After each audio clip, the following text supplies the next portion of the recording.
It's, oh, never mind. All right, I'm going to call the Springfield City Council work session to order with roll call. Mayor Van Gordon, Here. Councilors Pitts, Here. Moe, Here. Rodley, Here. Stair, Here. Woodruff, Here. and Pictionary. Oh, yes, I'm here. All right. We have one item tonight. It's the Georgia Pacific Natural Area Master Plan with Monica Sater. Good evening, Mayor and Council. I am looking for a couple others to join here, but I know I can get started. So as noted, I'm here from the Community Development Division in Planning. I'm one of the senior planners, and supposed to be joining us tonight at our virtual table will be Brian Conlon, and I'm sure he's joining as we speak. That's the city's operations director. And also tuning in and available to answer questions are Tom Boyott, our community development director, Christina Kraz from the city attorney's office, Jeff Pascal, our city engineer, and Matt Stouter, our environmental services director. I'm excited to say we're also lucky to have Willamelaine with us this evening to share the work that went into the master plan for the Georgia Pacific Natural Area. Christina Bowe is going to be here as Willamelaine's landscape architect. And we also have Eric Adams, Willamelaine's planning, parks, and facilities director here as well. We do have some slides to share this evening, so bear with me while I pull those up now.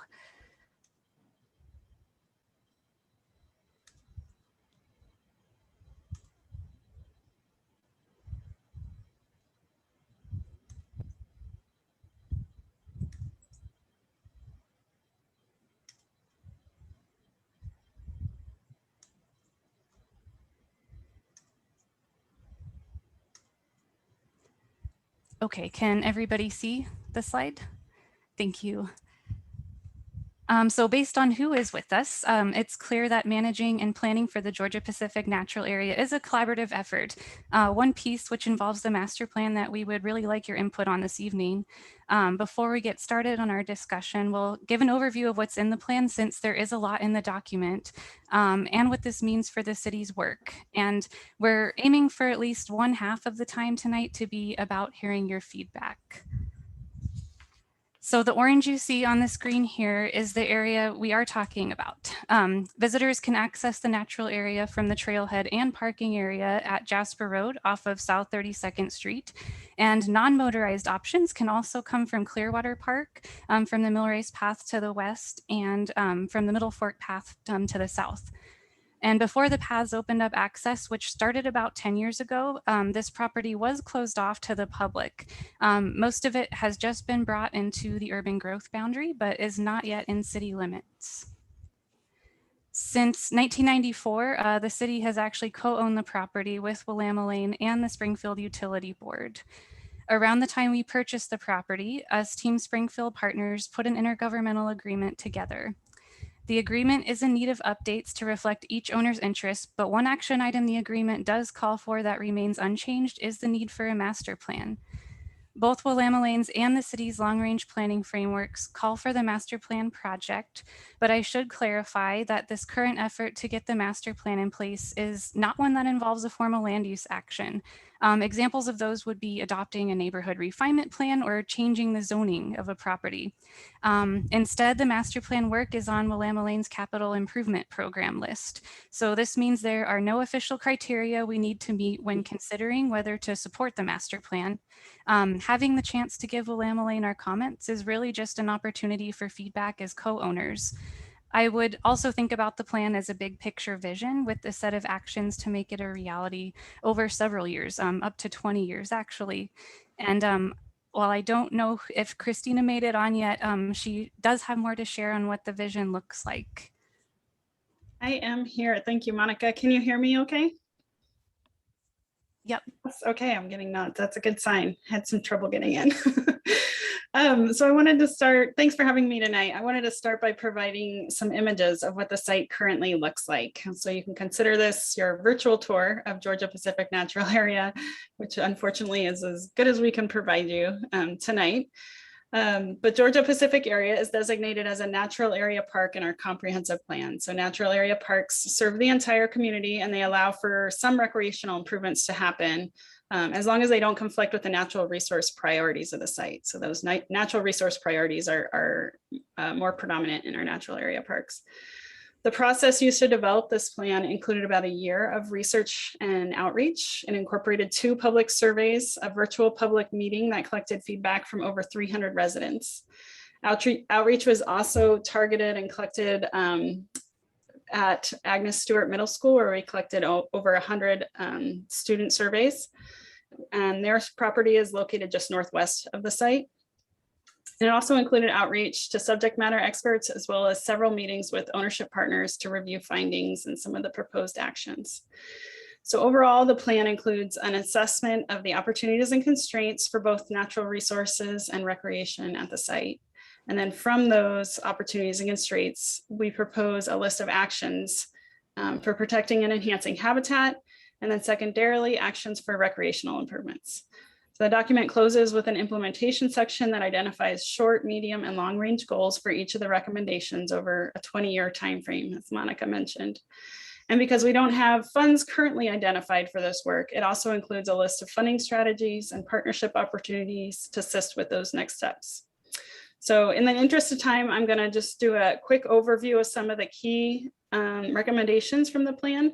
So keep in mind that this isn't all of them, but I'm happy to respond to questions and provide additional details at the end. I just wanted to make sure we touched on some of the bigger ones. So this is our habitat map that's included within the plan, and habitat types identified within the study area included aquatic, wetland, and riparian forest habitats. Our assessment indicated that the quality of these habitats were fairly poor, with a few exceptions. And this is a result of past land use activities on the site, as well as a long history of the site not being actively managed. Some of the key goals that were identified for natural resources included prioritizing the protection of sensitive areas. So these are areas that were identified, and you'll see them actually on the next slide. And prioritizing those in order to protect sensitive species identified on site, specifically the western pond turtle. So this could include focusing habitat work along waterways and wetlands, limiting or controlling public access in these areas, and incorporating interpretive signs or art to enhance awareness of these efforts.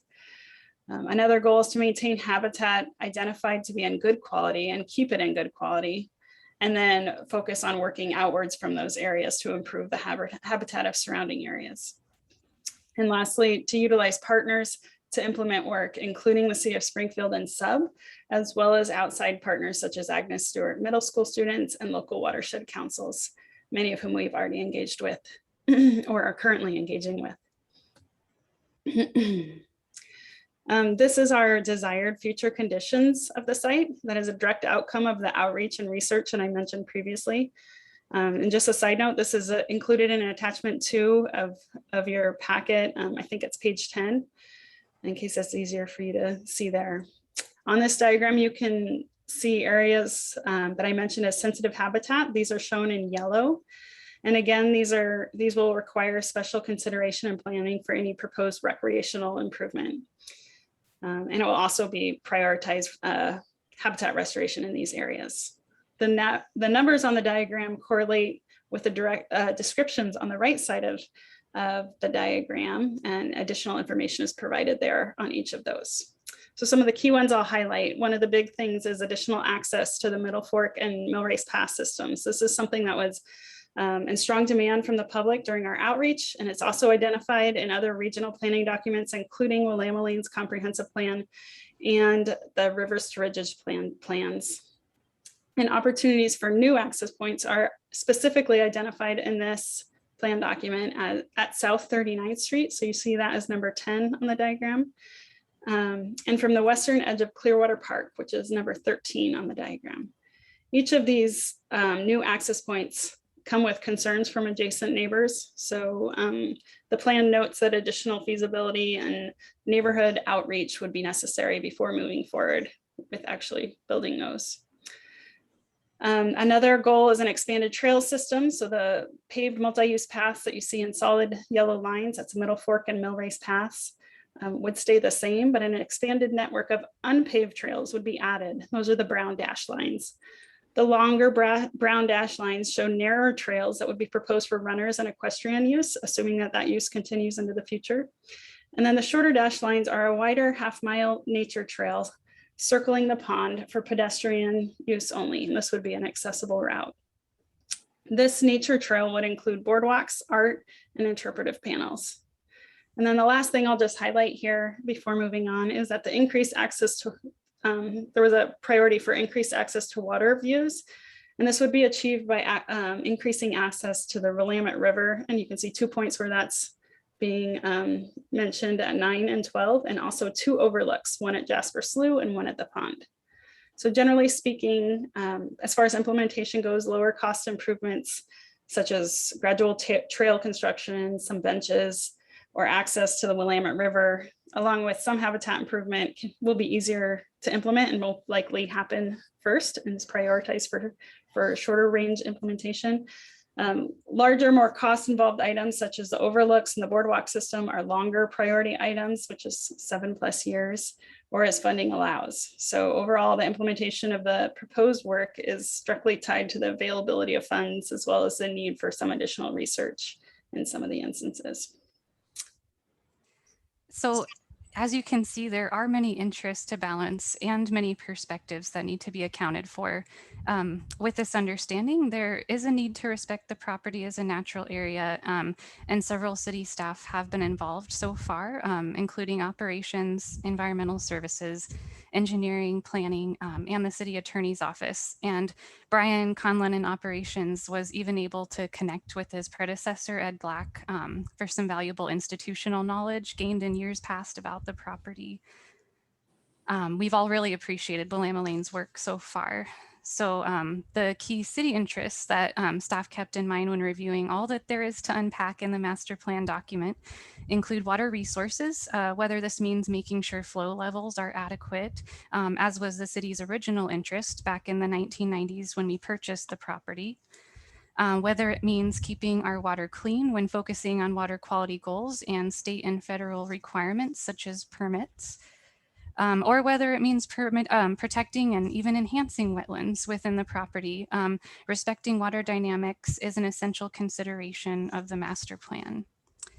Vegetative resources are also important. We're interested in improving the site's ecosystem health by removing invasive plants and increasing the presence of native plants, but the key is in the right spots. So while clearing vegetation will help address safety concerns with better visibility, shade from more vegetation near waterways helps cool water temperatures and improves habitat. And plants near water, they actually filter pollutants out of rainwater before it enters streams. So the city, Willamette Lane, and SUB, however, have generally been unable to prioritize actively maintaining vegetation within the natural area over the years, but we have increasingly been working together and with other community partners to do so. There is a real need for more resources from all 3 of us co-owners to maintain the site appropriately, whether time, money, or even just equipment. Education is also important just with increased public interest because additional opportunities can reveal themselves to share information about how our natural resources work. Doing so would be another way the city can also meet our stormwater permit requirements. And this could be through signage, tours, volunteering efforts, and more, and would be in addition to the existing outdoor-based classrooms at Agnes Stewart Middle School.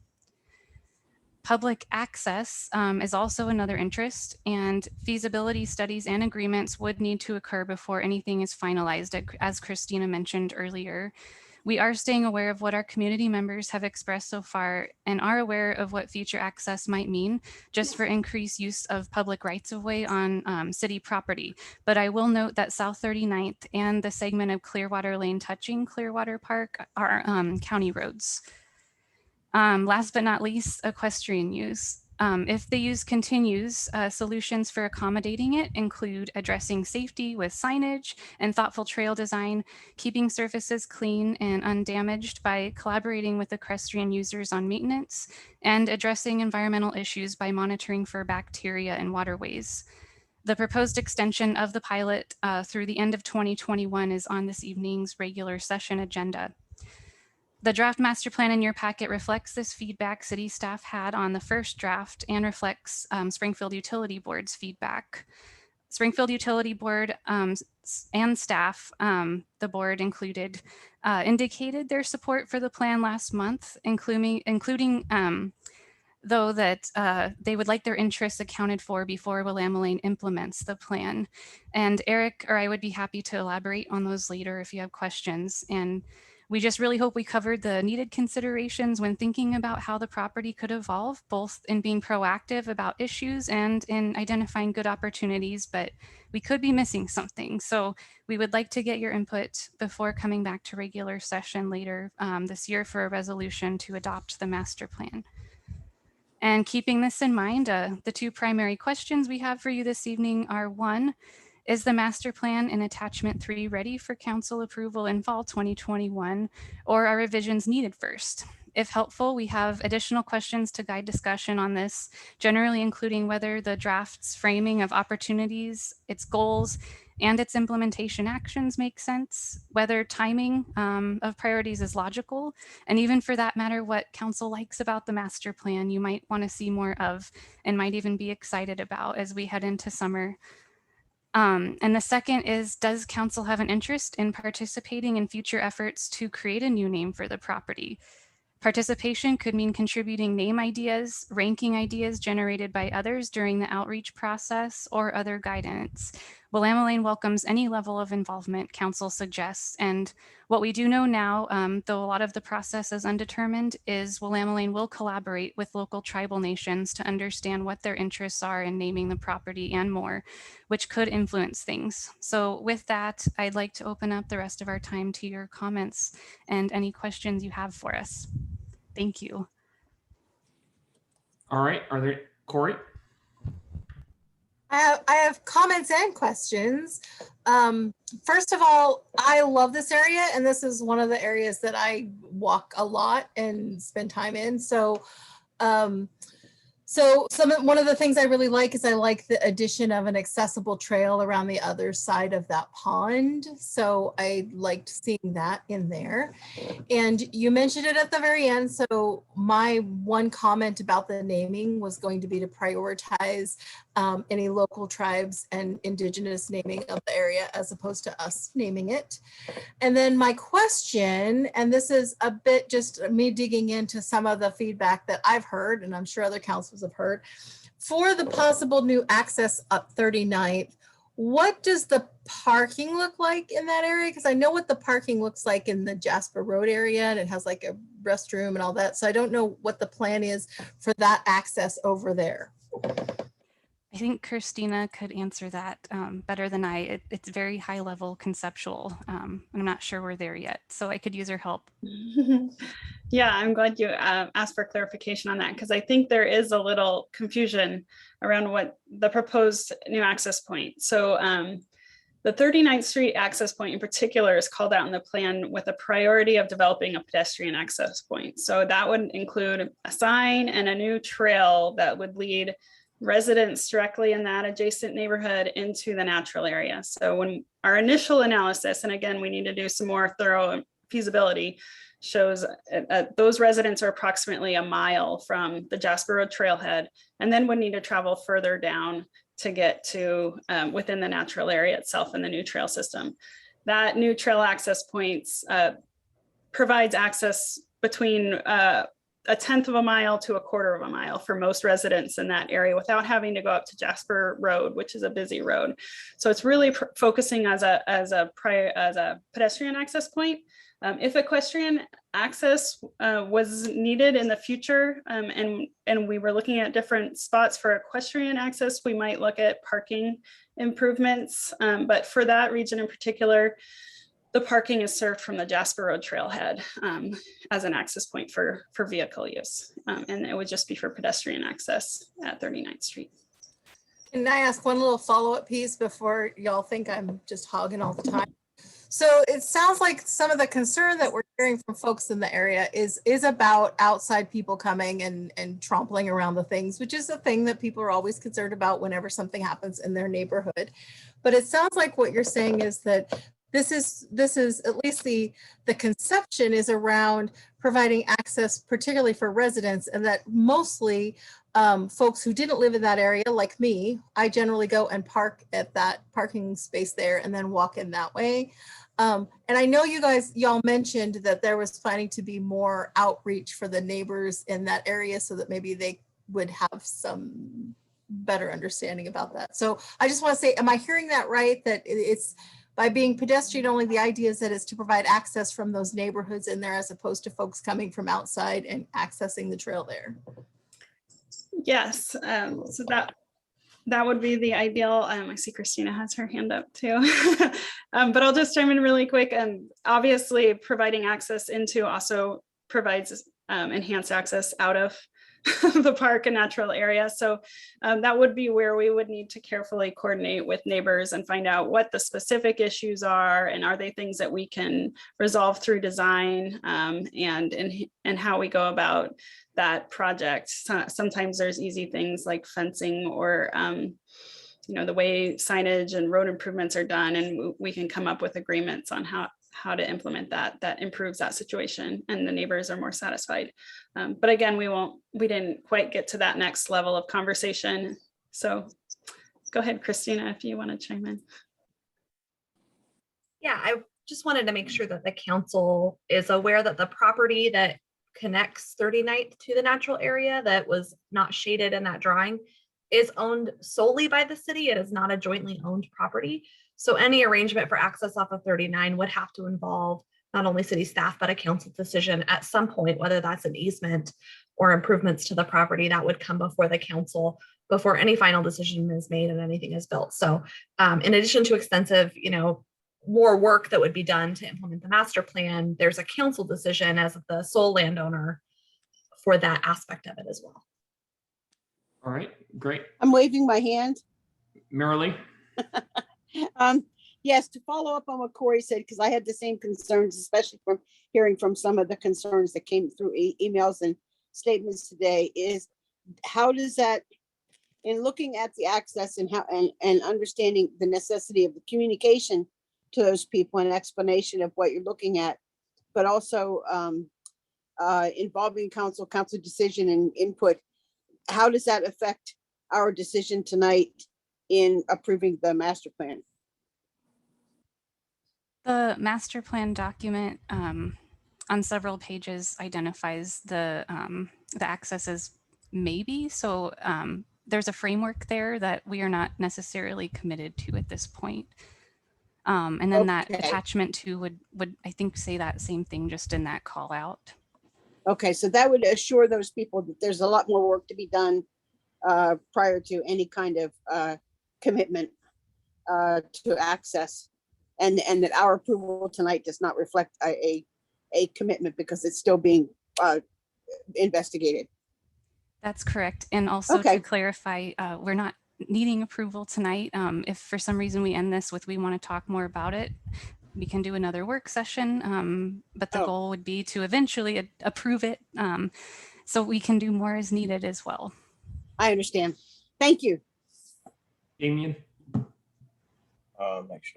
Yes, I just have one quick question. So as you all are making changes and creating new things that'll be great for our citizens, what is a protocol if you were to unearth any indigenous artifacts or something of the sort?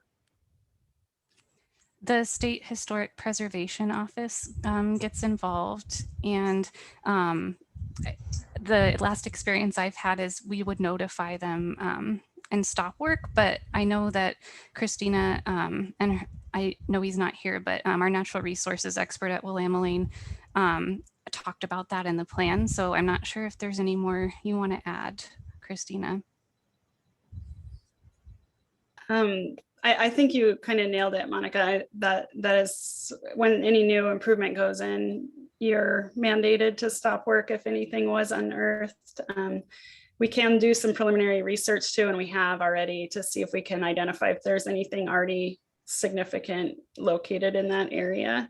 And we don't have anything on record at the state, at least, which means, our next level is to collaborate a little bit better with the tribe through the naming and also just review of the plan.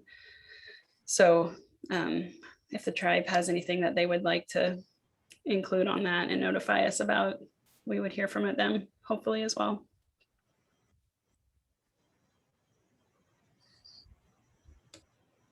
All right, great. Any other questions? Yeah, I Go ahead, Leonard. have one.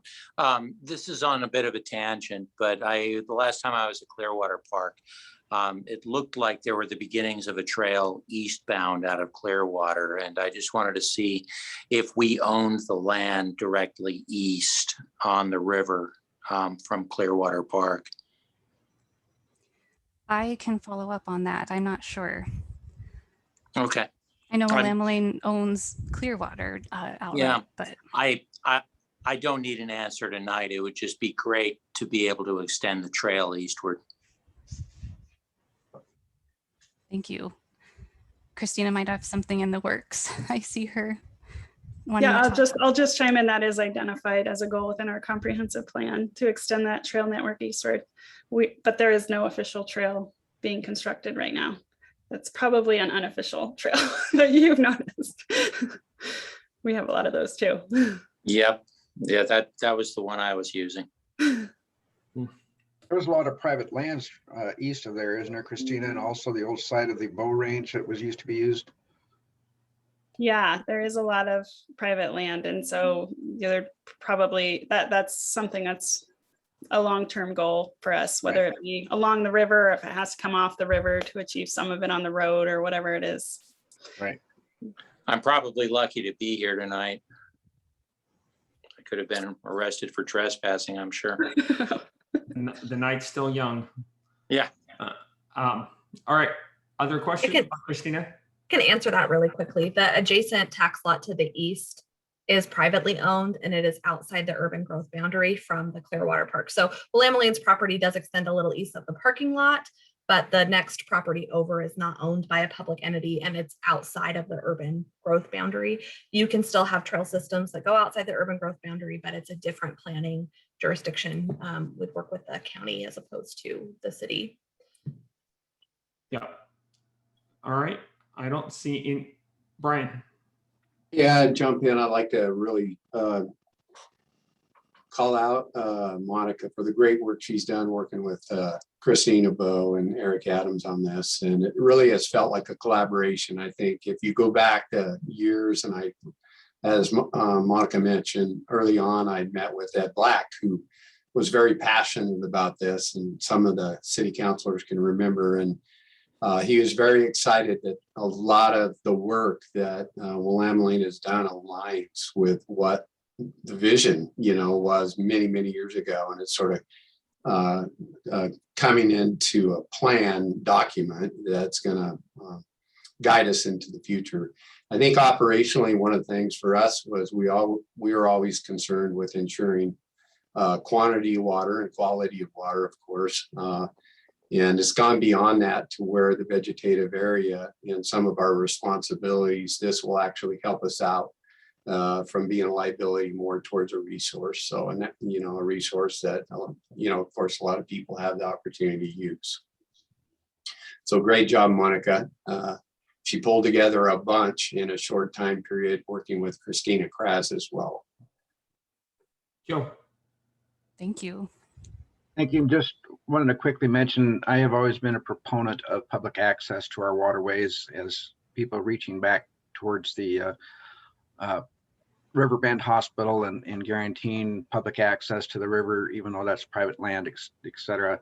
I did notice on the master plan, or this park's master plan, that there appears to be 3 points of access to the river, and they look like they're about 0.3 miles apart or greater. And so I'm concerned that the access through that whole stretch, and if I'm using the scale correctly, it's 0.2 miles on that scale per inch.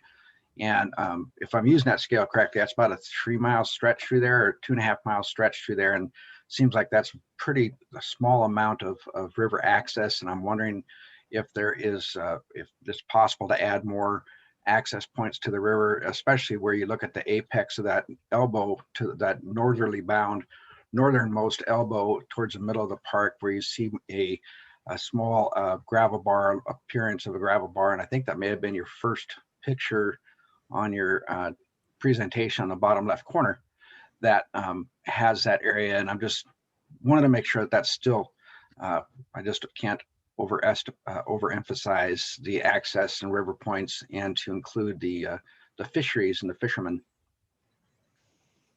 I understand those to be a little bit more flexible, and just in touring the property about a year ago, I saw a lot of people fishing. I think we need to balance just what that might mean for erosion and water quality concerns. But Christina, can you specify a little bit more on that flexibility?